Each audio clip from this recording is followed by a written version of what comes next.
Change हो रहा है, इसका मतलब है यहाँ पर केमिकल रिएक्शन हुई है। तो ये केमिकल रिएक्शंस को कैसे रिप्रेजेंट करेंगे, Fe प्लस CuSO4 जो कि एक एक्वस सॉल्यूशन है, वो क्या दे रहा है हमको, FeSO4 प्लस Cu को डिस्प्लेस कर रहा है। क्या कर रहा है, Cu को डिस्प्लेस कर रहा है। क्लियर है, ये भी एक्वस में, ठीक है ना, और ये प्लस क्या कर रहा है, Cu को डिस्प्लेस कर रहा है। तो यहां पर हम कह सकते हैं कि इन दिस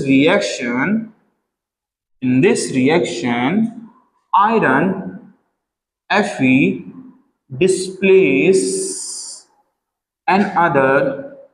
डिस्प्लेस और रिमूव भी लिख सकते हैं। क्या लिख सकते हैं, displace and remove another element copper, Cu को हम कॉपर लिख देते हैं, कॉपर फ्रॉम कॉपर सल्फेट। यानी कि हम क्या ऑब्जर्व कर रहे हैं, हम ऑब्जर्व कर रहे हैं कि जब हम आयरन नेल को, पहली वाली आयरन नेल को कॉपर सल्फेट के सॉल्यूशन में डिप कर रहे हैं, तो हम वहां पर देख रहे हैं चेंज इन कलर, जो ब्लू कलर है वो फेड हो जा रहा है और जो आयरन नेल है वो कुछ ब्राउनिश कलर का दिख रहा है। तो हमको पता चल रहा है कि कुछ ना कुछ केमिकल रिएक्शन यहाँ पर हुई है। और वो कैसी हुई है, वो Fe जो है वो किसको डिस्प्लेस कर रहा है, Cu को डिस्प्लेस करके SO4 के साथ रिएक्शन बना रहा है, FO4 के साथ बॉन्ड कर रहा है, बॉन्ड बना रहा है या रिएक्शन बना रहा है। तो ऐसी रिएक्शन पे जहां पर Fe जो है Cu को डिस्प्लेस कर रहा है, एक एलिमेंट को डिस्प्लेस कर रहा है या रिमूव कर रहा है, उसको हम डिस्प्लेसमेंट रिएक्शन बोलते हैं। या फिर इसको हम ऐसे बोल सकते हैं कि एक रिएक्टेंट है A और एक रिएक्टेंट है BC। तो यहां पर A क्या करेगा, B को रिमूव करके C के साथ बॉन्ड बना लेगा।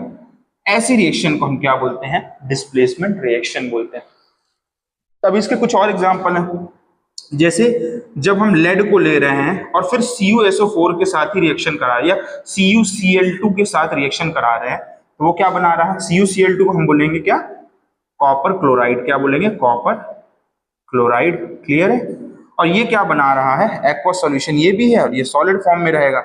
ये बना रहा है PbCl2 प्लस Cu को डिस्प्लेस कर रहा है। क्लियर हुआ। दूसरे केस में हम देख रहे हैं जब हम जिंक को ले रहे हैं एज अ मेटल, तो क्या हो रहा है, यहां पर क्या है, CuSO4 है एक्वस फॉर्म में और इसको फिर डिस्प्लेस कर रहा है कौन, जिंक। किसको डिस्प्लेस कर रहा है, कॉपर को, और रिएक्शन बना रहा है सल्फेट के साथ ZnSO4।